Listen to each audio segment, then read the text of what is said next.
나의 사모하는 친구, 나의 기도 들으사 응답하여 주시니 믿부심 나의 좋은 친구. 아멘. 사람은 누구나 다 이름이 있습니다. 이름이 없는 사람은 한 사람도 없습니다.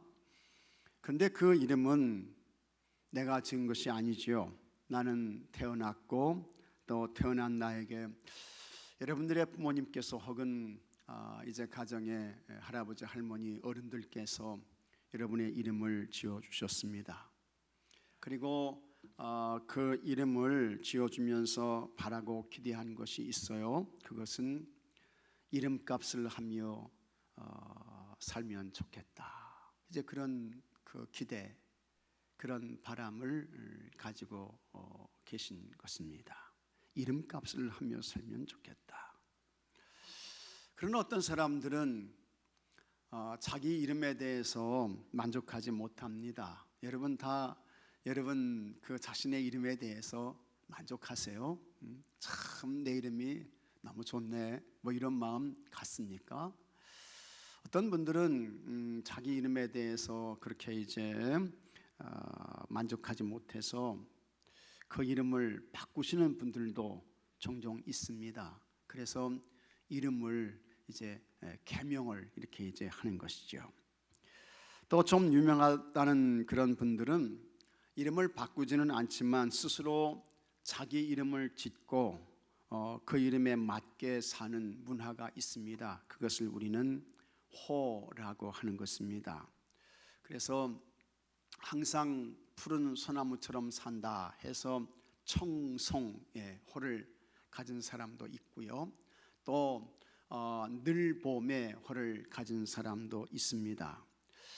조선시대 말기에 유명한 문필가가 있었는데 김정이라고 하는 사람입니다. 참 이분은 이 글씨를 기가 막히게 잘 썼습니다. 또 문장의 실력이 뛰어났고요. 그래서 이분이 이제 추사라는 호를 가졌는데 이분의 그 독특한 필체를 우리가 추사체라고 이렇게 부릅니다. 추사라는 의미가 뭘까? 김정희의 삶을 생각해 볼 때에 가을 서리처럼 청렴하고 깨끗하며 바른 그의 삶을 표현한 것이라고 볼 수 있습니다. 근데 이제 이렇게 찾아보니까 김정희는 단지 추사라는 호만 사용하지 않았습니다. 그에게는 약 530개 정도의 호가 있었습니다. 이 김정희에게. 그러니까 참 이 사람이 대단한 사람인 것 같아요. 우리나라 기독교 어른의 한경직 목사님은 취향이라는 호를 가지고 있었습니다.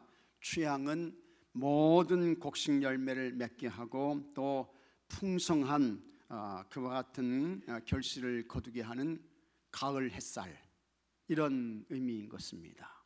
그리고 옥하는 목사님은 은보라는 호를 가지고 있었습니다.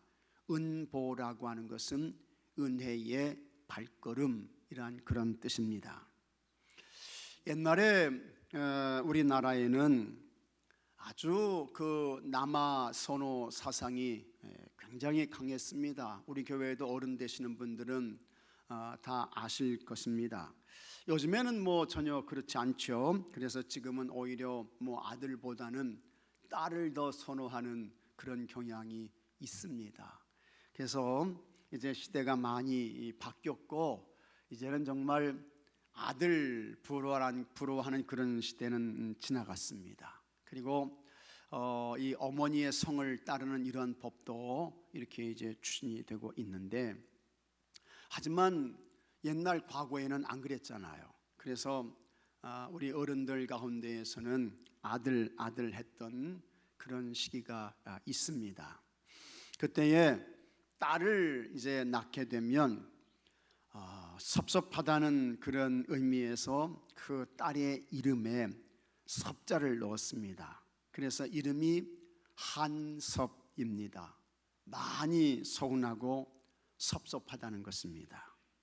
그러다가 또 딸을 낳았습니다. 그래서 두섭 혹은 또섭으로 이름을 지었습니다. 그리고 또 딸을 낳았어요.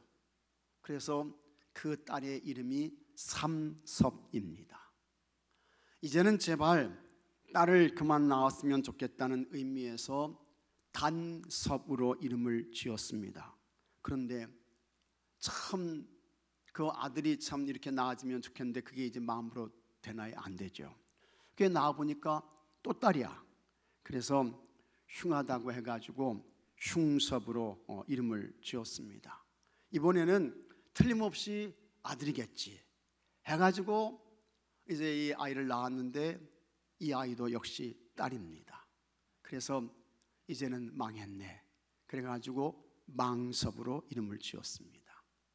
여러분, 모두 지나간 옛날 이야기인 것입니다. 생명은 아들이고 딸이고 차별이 없습니다. 하나님께서 허락하신 생명인 것입니다. 그래서 참 그 생명 자체가 정말 귀한 것입니다. 여러분 생명이 참 귀해요. 여러분 가정의 자녀들 생명이 너무 귀한 것입니다. 그리고 여러분 가정의 이 자손들의 생명도 너무 귀하고 소중한 것입니다. 그래서 예수님께서는 한 생명 하나하나가 이 세상의 모든 천하보다 귀하다. 이제 그렇게 이제 말씀을 하셨고, 하나님께서는 이제 이 태어난 생명에 대해서 하나님의 기업이다.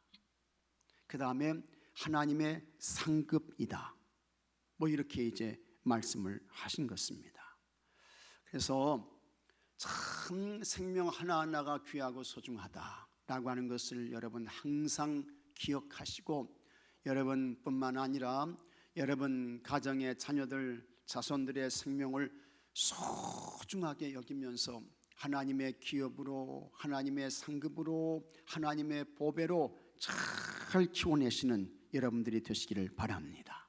근데 이 세상에서 가장 존귀하며 아름답고 최고로 귀한 이름이 있습니다.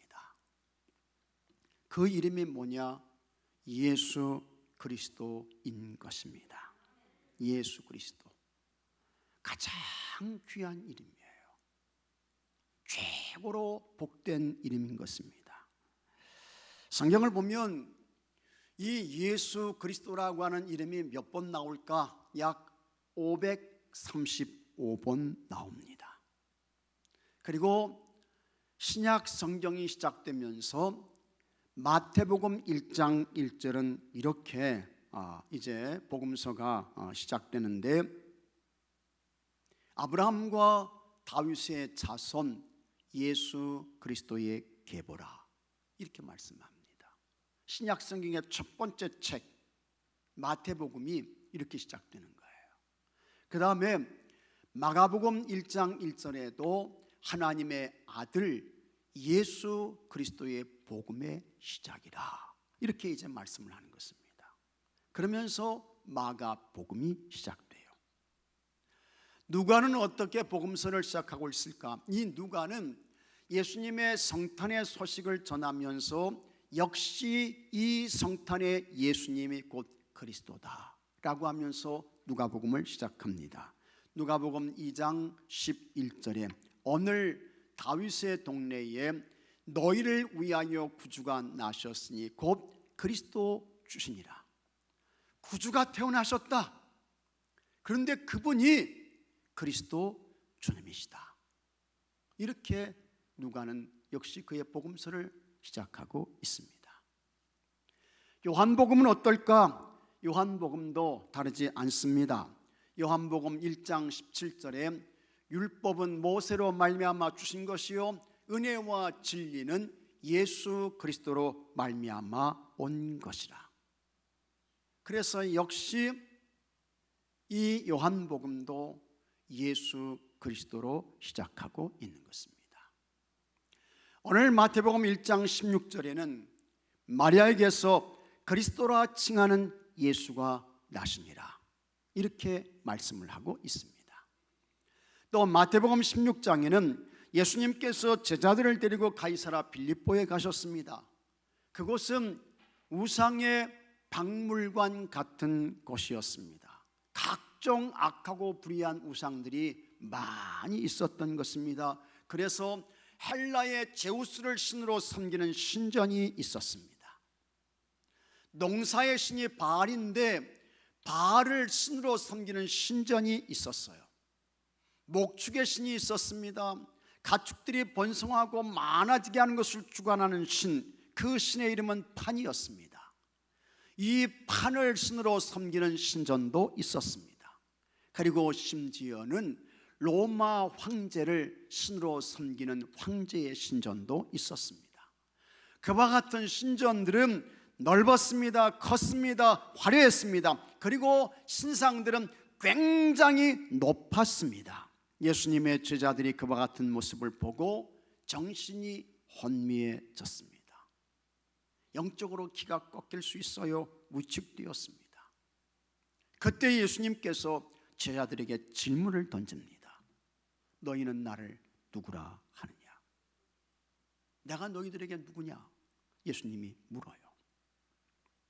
잠시 동안 무거운 침묵이 흘렀습니다.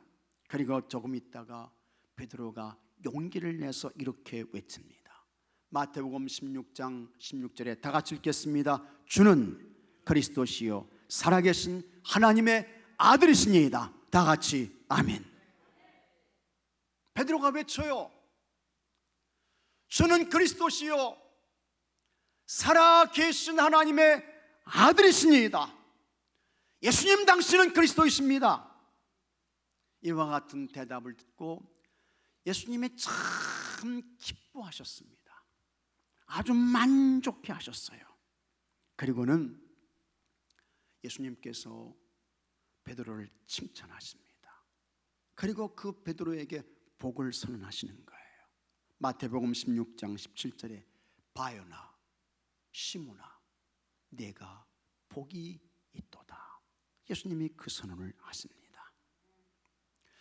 예수님이 그리스도이신 것을 고백했던 베드로는 그가 어떤 삶을 살았느냐? 예수님께서 승천하시고 열흘이 지난 후에 예루살렘 오순절 마가의 다락방에 예수님께서 약속하신 보혜사 성령님이 임재하십니다. 그 성령님은 불같은 성령님이셨습니다. 그 성령님은 바람 같은 성령님이셨습니다. 베드로가 그와 같은 불같은 바람 같은 성령님의 충만함을 받습니다. 그리고 즉시 나가서 이 베드로가 복음을 전합니다. 베드로가 어떤 복음을 전했을까? 사도행전 2장 36절에 그런즉 이스라엘 온 집은 확실히 알지니 너희가 십자가에 못 박은 예수를 하나님이 주와 그리스도가 되게 하셨느니라. 아멘. 십자가에서 몸을 찢고 십자가에서 피를 흘리며 죽으신 그 예수는 누구냐? 그분이 그리스도라는 것입니다. 우리가 기다렸고 우리가 지금까지 바라보고 대망했던 그분이 그리스도다. 베드로는 외치는 것입니다. 그리고 그 예수 그리스도의 이름으로 세례를 받고 죄를 회개하라고 했습니다. 그런데 이상합니다. 오순절날 성령님의 충만함을 받고 복음을 전한 베드로는 이제 더 이상 예수님을 모른다고 부인했던 참 비겁하고 위축되고 숨고 그런 베드로가 아니었습니다. 자기 목숨을 지키기 위해 예수님께 저주까지 했던 그런 베드로는 더 이상 아니었습니다. 베드로가 예수님을 그리스도 구주로 영접하고 믿으라고 했습니다. 그 예수 그리스도의 이름으로 세례를 받고 죄를 회개하라고 했습니다. 그런데 그와 같은 베드로의 설교를 듣고 많은 사람들이 예수님을 그리스도 주님으로 믿게 되었습니다. 사람들이 세례를 받았어요. 그 숫자가 얼마일까? 사도행전 2장 41절에 그 말을 받은 사람들은, 그 말을 받았다, 이 말은 뭡니까? 예수님이 그리스도이십니다. 십자가에서 죽으신 그분이 그리스도이십니다. 그 말을 받은 사람들이에요. 그들이 세례를 받으며 그날에 신도의 수가 3,000이나 더하더라. 할렐루야. 예수님이 그리스도이십니다. 그분의 이름으로 세례를 받으십시오. 죄를 회개하십시오. 그렇게 해서 예수 그리스도를 주로 받고 회개하며 죄사함 받고 세례를 받은 사람들이 여러분 3,000명이었다는 것입니다. 어느 날 베드로와 사도 요한이 예루살렘 성전에 기도하러 올라갔습니다. 그때는 오후 3시였습니다. 성전 비문을 지나는데 날 때부터 걷지 못한 어떤 사람이 베드로와 요한에게 구걸을 해요. 베드로가 그 사람을 보니까 참 불쌍한 것입니다. 안 됐습니다. 베드로가 그 사람을 주목해서 보았습니다. 날 때부터 걷지 못한 사람은 베드로와 요한에게 무엇을 얻을지 기대하며 쳐다보았습니다. 그때 베드로가 성전 비문에 앉아서 구걸하는 그 사람을 향해 외쳤습니다. 사도행전 3장 6절에 은과 금은 내게 없거니와 내게 있는 이것을 내게 주노니, 다 같이 하겠습니다. 나사렛 예수 그리스도 이름으로 일어나 걸으라. 딱 한마디 했을 뿐이에요.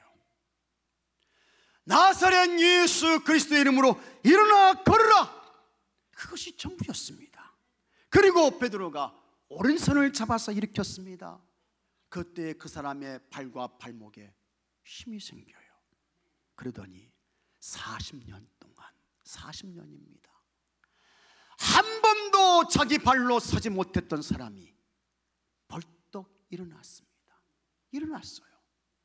그리고 걷습니다. 성전을 뛰어다니는 것입니다. 하나님을 찬양했습니다. 베드로가 예수 그리스도의 이름으로 일어나라고 했을 뿐입니다. 그런데 그 사람이 일어났어요. 걸었습니다. 뛰어다녔습니다. 이 베드로가 예수 그리스도의 이름으로 위대한 일을 했습니다. 이 베드로가 담대하게 예수 그리스도를 전합니다. 아주 용기 있게 예수 그리스도를 증거했습니다. 사도행전 4장 10절에 너희와 모든 이스라엘 백성들은 알라. 너희가 십자가에 못 박고 하나님이 죽은 자 가운데서 살리신 나사렛 예수 그리스도의 이름으로 이 사람이 건강하게 되어 너희 앞에 섰느니라. 그리고 베드로는 주후 68년에 로마에서 십자가에 거꾸로 매달려 순교할 때까지 예수 그리스도의 이름으로, 예수 그리스도의 이름으로 놀라운 능력과 역사를 행하는 위대한 영적 실력자로 살다가 그는 예수님께로 갔습니다. 사도행전 9장에 베드로가 루다라는 곳에 갑니다. 요바에서 동쪽으로 10한 몇 킬로 들어오게 되면 루다라는 곳이 있게 되는데, 그곳에서 애니아라는 사람을 만나요. 근데 이 애니아는 중풍병자였습니다. 옛날에 한 번 중풍이 오게 되면 인생이 그냥 그대로 꺾이는 것입니다. 팔다리 쓰지 못해요. 말을 제대로 하지 못합니다. 움직일 수 없어요. 그러기를 여러분 8년이 지났습니다. 그는 완전히 식물 인생을 살고 있었습니다. 희망이 없는 것입니다. 그런데 베드로가 그런 애니아에게 말했습니다. 사도행전 9장 34절에 애니아야, 예수 그리스도께서 너를 낫게 하시니. 예수 그리스도께서 베드로가 낫게 하는 거 아닙니다. 사람이 고치는 거 아니라는 것입니다. 예수 그리스도께서 너를 낫게 하시니 일어나 내 자리를 정돈하라. 예수님께서, 그리스도께서 너를 낫게 하신다고 말했을 뿐입니다. 그것이 전부였습니다. 그런데 여러분 8년 동안 중풍병으로 누워있던 사람이 일어났어요. 일어났습니다.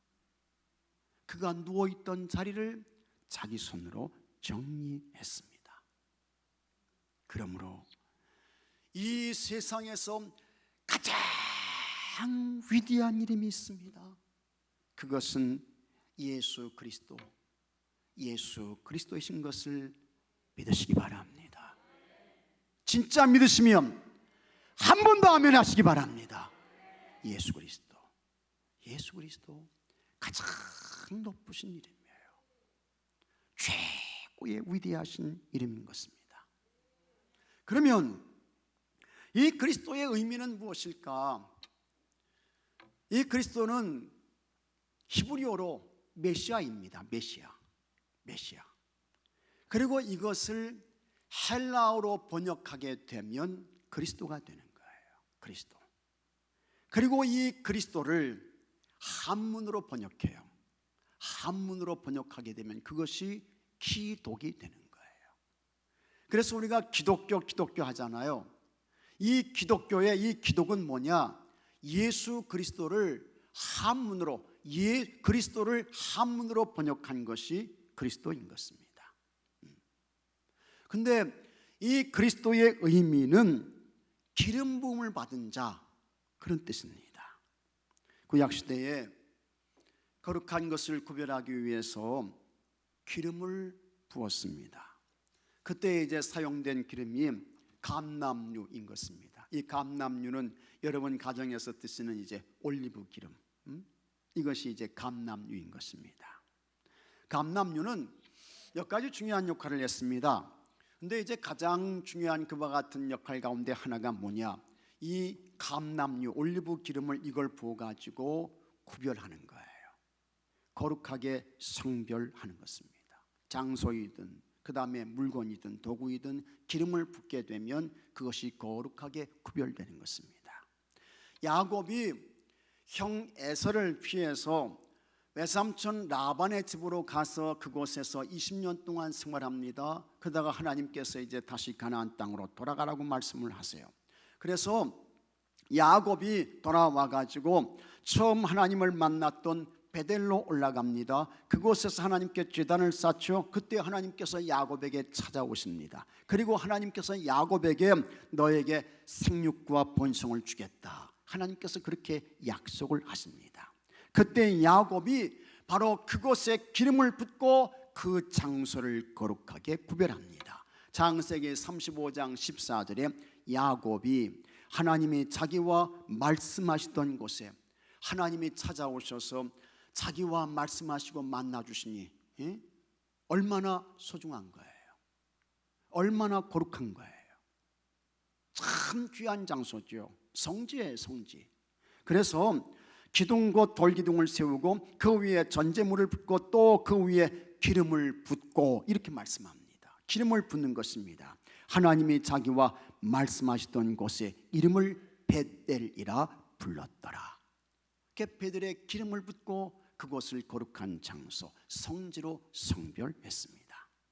또 하나님의 사람 모세가 하나님께 보여주신 모습대로 성막을 만들게 됩니다. 하나님께서 기름을 부어서 성막을 거룩하게 구별하라고 했습니다. 창세기 40장 9절에 또 관유를 가져다가, 이 관유는 기름이죠, 성막과 그 안에 있는 모든 것에 발라 그것과 그 모든 기구를 거룩하게 하라. 그것이 거룩하니라.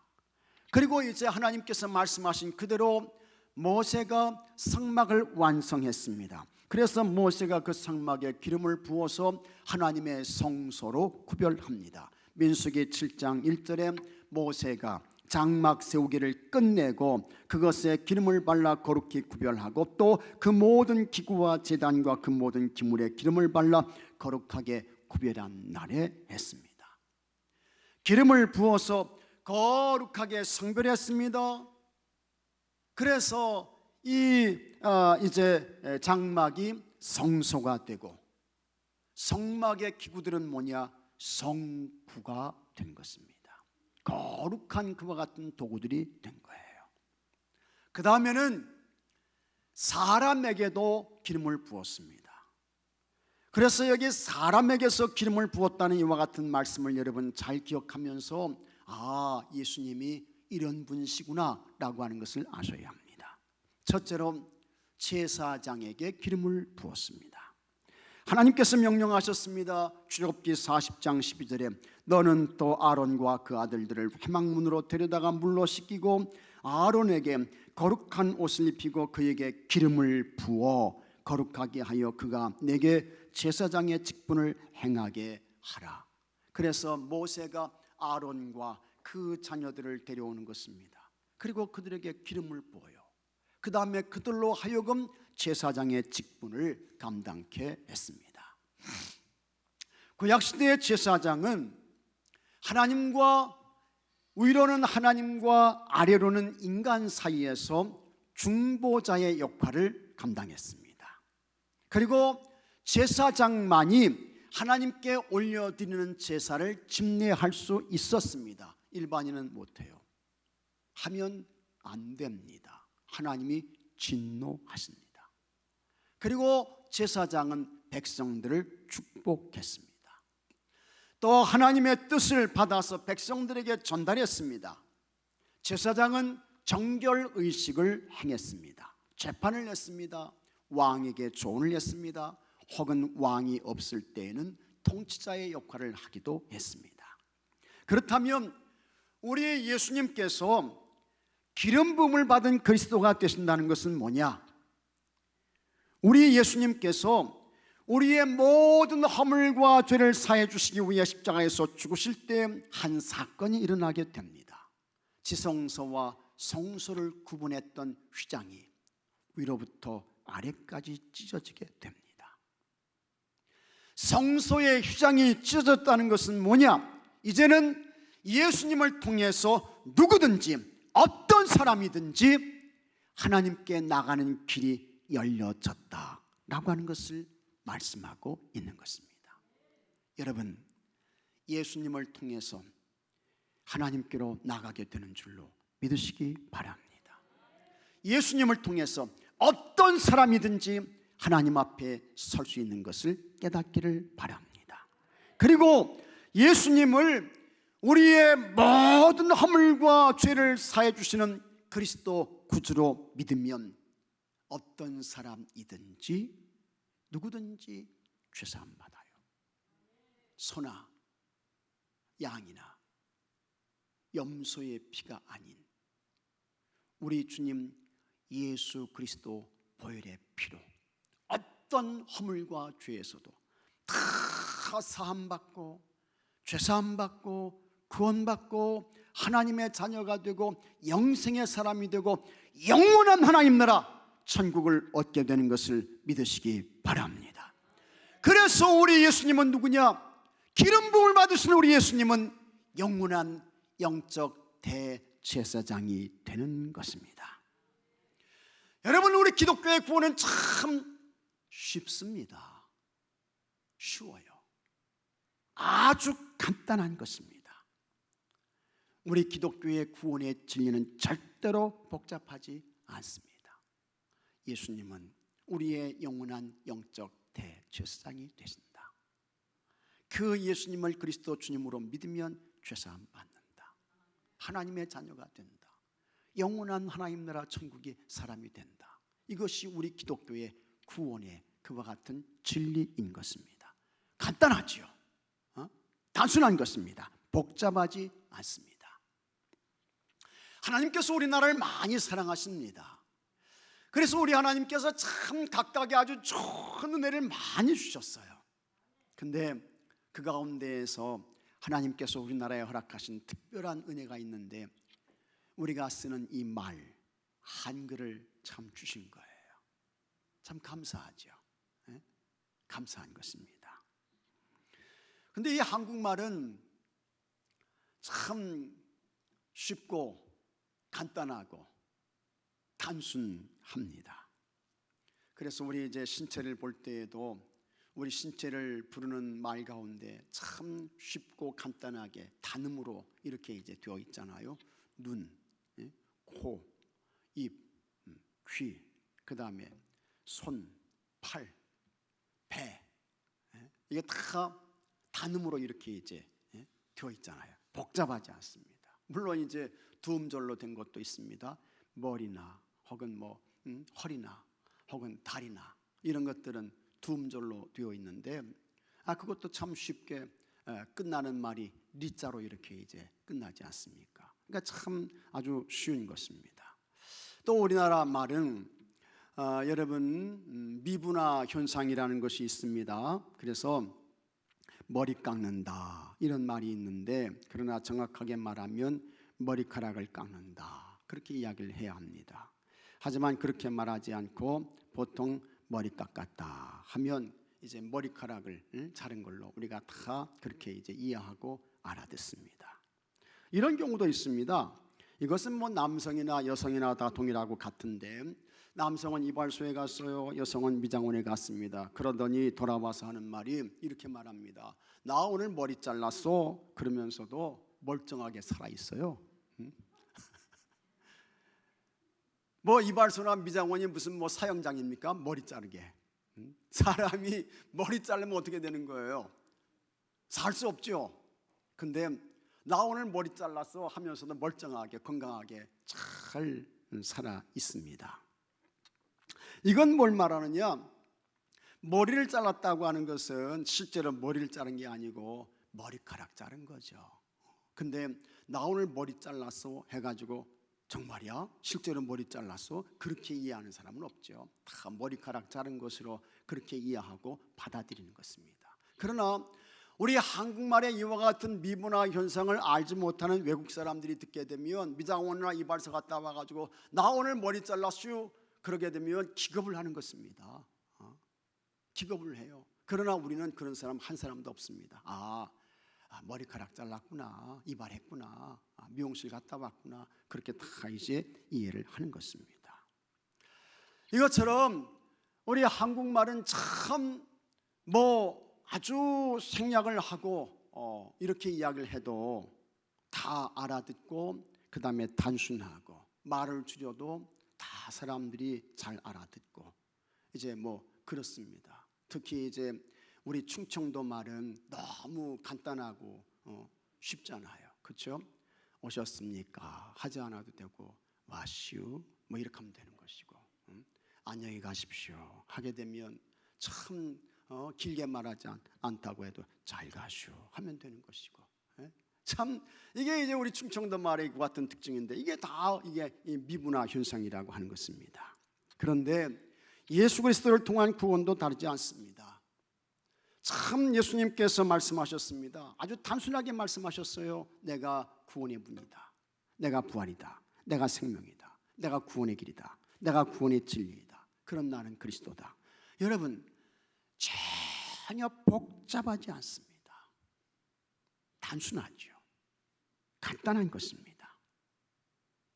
예수님만이 우리의 허물과 죄를 사하시고 구원하시는 그리스도 대제사장인 것을 잘 믿으시기 바랍니다. 그리고 구원의 그리스도가 되시는 예수님 정말 잘 믿어서 주님께서 부르실 때, 혹은 주님께서 재림에 오실 때 구원의 완성의 자리에 서시고, 이 그리스도 주님 되시는 대제사장 되시는 예수님 잘 전하고 증거해서 많은 영혼을 살려내며 구원해내는 여러분들이 되시기를 바랍니다. 그 다음에 둘째로 선지자에게 기름을 부었습니다. 하나님께서 엘리야에게 말씀하셨습니다. 열왕기상 19장 16절에 아벨, 무홀라, 사밧의 아들 엘리사에게 기름을 부어 너를 대신하여 선지자가 되게 하라. 그래서 하나님께서 명령하신 대로 엘리야가 엘리사를 찾아가죠. 그리고 엘리사에게 기름을 붓습니다. 이 엘리사가 엘리야의 기름 부음을 받고 이제 이 엘리사가 아주 영감 있는 선지자가 되는 것입니다. 그것처럼 예수님께서 그리스도가 되신다는 것은 예수님이 하나님의 영적 선지자라고 하는 것입니다. 우리 예수님은 하늘로부터 오셨습니다. 예수님은 하나님께로부터 오셨습니다. 그 예수님께서 하나님과 예수님 자신은 같다라고 했습니다. 예수님과 하나님은 하나라는 거예요. 예수님을 본 사람은 하나님을 본 것이라고 했습니다. 요한복음 10장 30절에 나와 아버지는 하나이니라 했습니다. 또 요한복음 14장 9절에는 나를 본 자는 아버지를 보았거늘, 예수님을 본 사람은 누구를 본 거라고요? 하나님 본 거예요. 하나님 만난 거예요. 어찌하여 아버지를 보이라 하느냐. 요한복음 14장 24절에는 이런 말씀도 하셨습니다. 나를 사랑하지 아니하는 자는 내 말을 지키지 아니하나니 너희 듣는 말은 내 말이 아니요. 지금 예수님이 말씀하세요. 그런데 내가 하는 이 말은 내 말이 아니고 나를 보내신 아버지의 말씀이니라. 이게 예수님 말씀이에요. 그러므로 예수님께서 하신 그 말씀은 다 뭐냐? 하나님 아버지의 말씀이라는 것입니다. 그러니 예수님이 누구입니까? 하나님의 선지자인 것입니다. 예수님은 하늘의 선지자인 것입니다. 우리 예수님을 통해서 하나님께 대한 모든 것을 알게 되는 것입니다. 그리고 그 예수님을 통해서 하나님 나라 천국의 모든 것을 보고 알게 되는 거예요.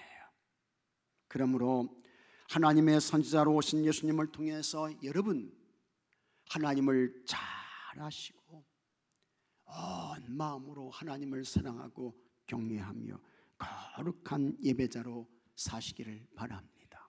그리고 예수님께서 하나님 나라 천국을 우리에게 말씀해 주셨어요. 내 아버지 집에 거할 것이 많도다. 그렇지 않으면 너에게 일렀으리라. 내가 너희를 위하여 거처를 예비하러 가노니 내가 다시 와서 너희를 내게로 영접하여 나 있는 곳에 너희도 있게 하리라. 예수님 말씀하셨습니다. 내 아버지 집에 거할 것이 많도다. 나 있는 곳에 너희도 있게 하리라. 기대가 되잖아요. 바라보게 되잖아요. 예수님께서 말씀하신 이와 같은 하나님 나라 천국을 기대하며 바라보며 소망 가운데 살아가시는 여러분들이 되시기를 바랍니다. 그 다음에 셋째로 왕에게 기름을 부었습니다. 사무엘이 다윗에게 기름을 부었습니다. 사무엘상 16장 13절에 사무엘이 기름 뿔병을 가져다가 그의 형제 중에서 그에게 부었더니 이날 이후로 다윗이 여호와의 영에게 크게 감동되니라. 하지만 다윗은 사울에게 15년 정도를 쫓깁니다. 그러다가 사울과 아들들이 블레셋과 길보아 산에서 전쟁하다가 그들이 싹 죽어요. 그때에 유다 사람들이 다윗에게 찾아와서 이 다윗에게 기름을 붓고 이 다윗을 유다의 왕으로 삼습니다. 사무엘하 2장 4절에 유다 사람들이 와서 거기서 다윗에게 기름을 부어 유다 족속의 왕으로 삼았더라. 그리고 7년 6개월 정도가 지납니다. 다윗이 이번에는 이스라엘 전체 나라의 왕이 되는 거예요. 그때에 이스라엘 장로들이 다 다윗에게 옵니다. 그리고 그 다윗에게 기름을 붓습니다. 사무엘하 5장 3절에 이에 이스라엘 모든 장로가 헤브론에 이르러 왕에게 나오며 다윗 왕이 헤브론에서 여호와 앞에 그들과 언약을 맺으며 그들이 다윗에게 기름을 부어 이스라엘 왕으로 삼으니라 했습니다. 하나님께서 다윗을 왕으로 세워주셨습니다. 이스라엘 장로들이 다윗 왕에게 기름을 부었습니다. 그러므로 예수님이 그리스도라는 것은 뭐냐? 예수님이 여러분 왕이라는 것입니다. 예수님은 왕이십니다. 예수님은 왕 중에 왕이세요. 예수님은 만왕의 왕이신 것입니다. 예수님은 가장 높으신 왕입니다. 예수님은 지극히 높으신 왕이신 것을 믿으시기 바랍니다. 우리 예수님이 얼마나 위대하신 왕인지, 얼마나 높으신 왕인지 사도 바울이 다음과 같이 말씀했습니다. 빌립보서 2장 9절에 이름으로 하나님이 그를 지극히 높여 모든 이름 위에 뛰어난 이름을 주사 하늘에 있는 자들과 땅에 있는 자들과 땅 아래에 있는 자들로 모든 무릎을 예수의 이름에 꿇게 하시고, 하나님께서 예수님을 가장 높은 왕으로 높여주셨다는 것입니다. 그래서 하늘에 있는 자들도 예수님께 다 무릎을 꿇어요. 하늘에 있는 자들이 누굽니까? 천군 천사들이죠. 땅에 있는 자들도 예수 그리스도께 무릎을 꿇습니다. 땅에 있는 자들은 누굽니까? 모든 사람들인 것입니다. 땅 아래에 있는 자들도 예수 그리스도께 무릎을 꿇습니다. 땅 아래에 있는 것들은 뭡니까? 사탄 마귀인 것입니다. 그것들도 다 그 지극히 높으신 예수님 이름 앞에 무릎을 꿇게 되는 것입니다. 그렇게 예수님은 기름 부음을 받으신 왕 중에 왕이신 것입니다. 그렇게 지극히 높으신 위대하신 왕 되신 예수님 앞에 여러분 다 무릎을 꿇으시고 그 예수님을 높이시기 바랍니다. 예수님께 찬양과 영광을 올려드리시기 바랍니다. 왕 되신 예수님께 여러분 자신을 쳐서 복종시키시기 바랍니다. 그래서 왕 되신 그리스도 예수님으로 인해서 여러분의 삶에 질서가 있고 평안이 있고 승리가 있게 되기를 바랍니다. 그리고 지극히 높고 위대하신 예수 그리스도 그 이름을 사용해서 그 이름을 써서 여러분의 삶에 예수 그리스도를 통해 치유가 있게 되고 회복이 있게 되고 평강이 있게 되고 승리가 있게 되고 행복이 있게 되기를 주의 이름으로 축복합니다. 다 같이 기도합시다. 아버지 하나님, 예수님은 지극히 높으신 영원한 대제사장이 되시는 줄로 믿습니다. 예수님은 하나님의 선지자가 되시는 것을 믿습니다. 예수님은 왕이 되시는 것을 믿습니다. 이 예수님을 통해서 죄사함 받게 하여 주옵시고 이 예수님을 통해서 하나님 나라 천국의 모든 것을 알게 하시고 예수님을 통해서 승리를 얻게 하시고 평강을 얻게 하시고 행복을 얻게 하시니 감사하옵나이다. 우리가 다 예수 그리스도로 충만한 삶을 살게 하여 주옵시고 오직 예수 그리스도 그분만 전하고 증거하게 하여 주옵시고 그 예수 그리스도를 통해서 우리의 삶 속에 큰 승리가 있게 하시고 놀라운 치유가 있게 하시고 회복을 경험하며 사는 교회가 되게 하시고 성도들이 되게 하여 주시옵소서. 우리 주 예수 그리스도 이름으로 간절히 기도하옵나이다. 아멘. 이 시간